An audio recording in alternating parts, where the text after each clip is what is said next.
Heart disease যখন শুরু হয় তার অনেক পরের লক্ষণ দেখা দেয়। যেমন আমরা বলি যে 70 to 80% ব্লক না হলে চেস্ট পেইন হয় না, জি। এবং যদি তুমি বসে থাকো তাহলে তুমি কখনো উপলব্ধি করতে পারবে না। বুকের সব ব্যথাই কিন্তু হার্ট ডিজিজ না। যেমন আমি বলেছি একটু আগে যে বুকে ব্যথাটা হচ্ছে হার্টের মাঝখানে একটা ভার ভার চাপা ভাব থাকবে, এই ব্যথাটা গলার দিকে উঠে আসবে কিংবা বাম হাতে রেডিয়েট করতে পারে। আমরা আর্লি ডিটেকশনের জন্যে আমরা হার্ট ডিজিজ পাচ্ছি। আগে হয়তো এটাকে আমরা অন্য রোগ বলে চালিয়ে দিতাম, জি। যে এটা হয়তো পেটে ব্যথা, অ্যাঞ্জাইনা হচ্ছে, স্যাচুরেটেড ফ্যাট বেশি খাচ্ছি। যেমন আমরা একটুতে আমরা আগে খেতাম শাক সবজি ফলমূল, এখন সেটা রিপ্লেস করেছি কি বার্গার, পিৎজা, ডোনাস। মেজরে হচ্ছে 4টা মেইনলি। যেমন যদি তুমি স্মোক করো, তোমার যদি ডায়াবেটিস থাকে, তোমার যদি ব্লাড প্রেশার থাকে, এবং তুমি যদি মুভমেন্ট না করো। আসসালামু আলাইকুম, আমি মিঠু ব্লগস থেকে মিঠু। আজকে আমরা এসেছি হৃদরোগ বিষয়ে গুরুত্বপূর্ণ কিছু তথ্য জানার জন্য। আমাদের সাথে উপস্থিত আছেন বাংলাদেশের একজন স্বনামধন্য হৃদরোগ বিশেষজ্ঞ প্রফেসর ডাক্তার মাহবুব আলী। আমরা কথা বলবো স্যারের সাথে। স্যার আসসালামু আলাইকুম। ওয়ালাইকুম আসসালাম। স্যার কেমন আছেন? আছি, ভালো আছি। আপনি ভালো? জি আলহামদুলিল্লাহ ভালো আছি। আমি প্রফেসর মেহবুব আলী। আমি জাতীয় হৃদরোগে 40 বছর আমি চিকিৎসা দিয়েছি, জি। এবং ডাক্তারি করেছি, ছাত্র পড়িয়েছি এবং রোগীদের সেবা করেছি। এবং আমি দেশে এবং বিদেশে অনেক জায়গাতে আমি ট্রেনিং নিয়েছি এবং অনেক লেকচার এবং কনফারেন্স অ্যাটেন্ড করেছি। যেমন আমি জাপানে ছিলাম ওসাকাতে, জি। তারপর অস্ট্রেলিয়া ছিলাম মেলবোর্নে, তারপরে ইন্ডিয়া মুম্বাইতে ছিলাম, এবং আমেরিকাতে আমি 2টা ফেলোশিপ আমি করেছি, FACC অ্যান্ড ফ্যাসকাই। মাশাআল্লাহ মাশাআল্লাহ। এবং আমার পাবলিকেশন 140টার মতো পাবলিকেশন সারা পৃথিবীতে আছে, জি। এবং সেগুলো নিয়ে অনেক সুনাম অর্জন করেছে দেশের জন্য। জি, চলুন আমরা এবার জেনে নিব হৃদরোগ সম্পর্কে কিছু গুরুত্বপূর্ণ তথ্য। স্যার আপনার কাছে আমার ফার্স্ট যে কোশ্চেন সেটা হচ্ছে হৃদরোগটা মূলত কি স্যার?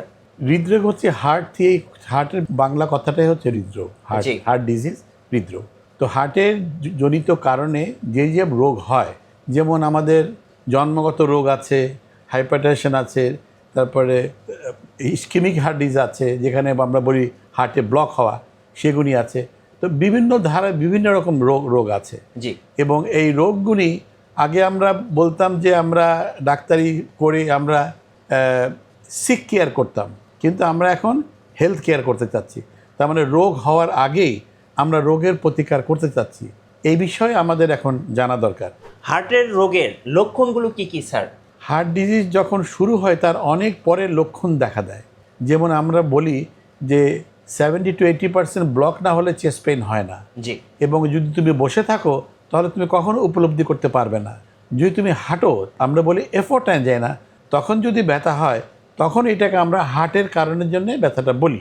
তো যদি যেমন ডায়াবেটিস, প্রথমে প্রি ডায়াবেটিস থাকে, অনেক বছর কোনো লক্ষণ থাকে না, তারপরে ডায়াবেটিস ধরা পড়ে, হার্টেরও ঠিক একই অবস্থা। স্যার একজন পেশেন্ট কিভাবে বুঝতে পারবে যে তার হার্টের ব্লক বা হার্টের কোনো ডিজিজ হয়েছে, এটা কিভাবে বুঝতে পারবে? খুব উত্তম প্রশ্ন। বুকের সব ব্যথাই কিন্তু হার্ট ডিজিজ না। যেমন আমি বলেছি একটু আগে যে বুকে ব্যথাটা হচ্ছে হার্টের মাঝখানে একটা ভার ভার চাপা ভাব থাকবে, এই ব্যথাটা গলার দিকে উঠে আসবে কিংবা বাম হাতে রেডিয়েট করতে পারে, পিঠেও যেতে পারে, আপনি ঘাম হবে, কোল্ড সোয়েটিং হবে, এবং তখন আপনি বুঝবেন যে আপনি একটা একটা ফিয়ার অফ ইম্পেন্ডিং ডেথ, একটা মৃত্যু ভয়, একটা ব্যথার উপলব্ধি হয়। তো এইটা হচ্ছে ব্যথা। তাছাড়া যদি আপনার হাঁটতে গেলে আপনার শ্বাস বন্ধ হয়ে আসে, কিংবা ধরেন যদি আপনার রেফার্ড পেইন থাকে তাহলে হবে, যদি বমি বমি ভাব লাগে তাহলে সব বমি ভাব কিন্তু পেটের জন্য না। জি। তো এই জন্যে এই বিভিন্ন কারণেই হার্টের লক্ষণ দেখা দিতে পারে। তার মধ্যে একটা কথা সবচেয়ে ইম্পর্ট্যান্ট, সেটা হচ্ছে যদি বসে থেকে ব্যথা হয় ওইটা অ্যাডভান্স হার্ট ডিজিজ হয়। প্রথম অবস্থাতে আপনার কসরতের সাথে ব্যথা হলে এটা মোর সিগনিফিক্যান্ট। স্যার আপনার কাছে আরেকটা কোশ্চেন, সেটা হচ্ছে কি কি কারণে হৃদরোগ হতে পারে? আচ্ছা, আমি একটা মজার কথা বলি, সেটা হচ্ছে যে হার্ট ডিজিজ যে আগে ছিল না তা না, জি, কিন্তু এখন আমাদের অ্যাডভান্সমেন্টের সাথে আমরা আর্লি ডিটেকশনের জন্য আমরা হার্ট ডিজিজ পাচ্ছি। আগে হয়তো এটাকে আমরা অন্য রোগ বলে চালিয়ে দিতাম, জি, যে এটা হয়তো পেটে ব্যথা, অ্যাঞ্জাইনা হচ্ছে, অন্য অন্য আর্থ্রাইটিস, গ্যাস হচ্ছে। যেমন গ্যাস মনে করে হার্ট ডিজিজকে ভুল করে, আবার হার্ট ডিজিজ মনে করে গ্যাসকে আমরা ভুল করি। ওকে। তো এর জন্যে এই তরুণদের মধ্যে হার্ট ডিজিজটা আমাদের এখানে বেশি হচ্ছে, তার কারণ হচ্ছে দুটো মেইনলি। একটা হচ্ছে তরুণদের মধ্যে হাঁটা চলার কম। আচ্ছা। আমাদের এই যান্ত্রিক জীবনে আমরা একটুতেই রিক্সায় উঠি, নাহলে গাড়িতে উঠি, বাসে উঠি, হাঁটে না। কিন্তু পাশ্চাত্যে আপনাকে অনেক হাঁটতে হবে, এই একটা কারণ। আর ধরেন ছোটো ছোটো স্কুলে বা কলেজে এদের খেলার জায়গা নেই, ছুটোছুটি করার জায়গা নেই। আগে যখন আমরা পড়তাম আমাদের ডিভিশনে, সাব ডিভিশন টাউনে, তখন এক একটা স্কুলে বিরাট মাঠ থাকতো, ছেলেবেলে খেলতো। এখন 2-3 তালা একটা বাড়ির মধ্যে স্কুল হয়, জি। তো সেখানে মানুষের হাঁটার আনন্দের একটা ঘাটতি হচ্ছে। আর তাছাড়া আরেকটা হচ্ছে আমাদের দেশে যেটা এখন বেশি চলে হলো ফাস্ট ফুড। যেমন খাওয়ার অনিয়ম, যেমন স্যাচুরেটেড ফ্যাট বেশি খাচ্ছি। যেমন আমরা আগে খেতাম শাক সবজি ফলমূল, এখন সেটা রিপ্লেস করেছি কি বার্গার, পিৎজা, ডোনাস। এইগুলি খাওয়ার জন্যে মানুষের হার্ট ডিজিজটার প্রাদুর্ভাবটা আরও এগিয়ে এসেছে। এখন যেই রোগগুলি আগে আমরা দেখতাম বৃদ্ধদের, এখন দেখা যাচ্ছে যে ইয়াং লোকদেরও এই ডিজিজ আগে চলে আসছে। এবং সবচেয়ে আশ্চর্য হচ্ছে 80 to 85% আর্লি অ্যাডাল্টস এবং লেট যুবক, তারা এটা হচ্ছে, এটা আগে ছিল না। তো Okay. এইটা একটু দুঃখজনক। স্যার, আমরা বলতে পারি যে আমাদের হার্ট ভালো রাখার জন্য আমাদের রেগুলার এক্সারসাইজ করা দরকার। সো এক্সারসাইজ করলে কিন্তু আপনার হার্টটা অনেক বেশি ভালো থাকবে। স্যার, কি কি কারণে হার্টে ডিজিজ হতে পারে বা হার্টে অ্যাটাক হতে পারে? আমরা মানুষের যখন কোনো রোগ হয় তখন আমরা কিছু কিছু জিনিসকে দায়ী করি যে কেন রোগটা হলো। তুমি আমার কাছে আসলে তোমার তো রোগ হওয়ার কথা না। জি। এর জন্য আমরা এইগুলিকে 2টা ফ্যাক্টরে ভাগ করেছি, major risk factor, minor risk factor. মেজরে হচ্ছে 4টা মেইনলি। যেমন যদি তুমি স্মোক করো, তোমার যদি ডায়াবেটিস থাকে, তোমার যদি ব্লাড প্রেশার থাকে, এবং তুমি যদি মুভমেন্ট না করো, হ্যাঁ, বা তোমার যদি কোলেস্ট্রল বেশি থাকে, এদের দেখা গেছে যে এদের হার্ট ডিজিজ হওয়ার চান্স বেশি থাকে। পরবর্তীকালে আমরা এক একটা করে আমার বিশদে আলোচনা করব। এবং মাইনর ডিজিজের কথা বলি, যেমন খুব রেগে যাওয়ার টাইপের পার্সোনালিটি, যাদের খাদ্য অভ্যাস খুব খারাপ, হ্যাঁ, তারা 3 বেলায় ভাত খাচ্ছে, রুটি খাচ্ছে, মিষ্টি খাচ্ছে, চিনি, চায়ে 2-3 চামচ চিনি খাচ্ছে এরা। এবং ধরেন আমাদের শহরের মধ্যে যান্ত্রিক জীবনে আমরা যদি sound is also a risk factor. এবং কিছু কিছু কারণ আছে, গ্যাপ পেটের হেলিওব্যাক্টার পাইলোরি হলে তাদেরও দেখা দেয়। এরকম ছোট ছোট কারণেও হার্ট ডিজিজ হয়। আর মেইনলি হচ্ছে বড় 4টা। সুতরাং এইগুলি আমরা যদি প্রতিরোধ করতে পারি, আমরা মানুষের হার্ট ডিজিজের প্রাদুর্ভাব হওয়াটা আমরা কমিয়ে আনতে পারবো, আমরা কন্ট্রোল করতে পারবো। জি। সুতরাং আমি যে প্রথমে বলেছিলাম যে আমরা সিক কেয়ার না করে আমরা হেলথ কেয়ার করব, যাতে রোগ না হয়।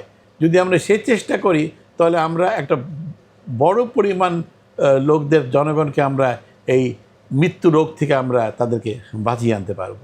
সর্বশেষে স্যার, আপনার কাছে আরেকটা বিষয় জানার ছিল। স্যার, আমাদেরকে কিছু টিপস যদি দিতেন, যে টিপসগুলো ফলো করলে আমরা আমাদের হার্টকে ভালো রাখতে পারি। সবচেয়ে ইম্পর্ট্যান্ট আমি বলবো যে হাঁটা জি। এবং এক্সারসাইজ করাটা।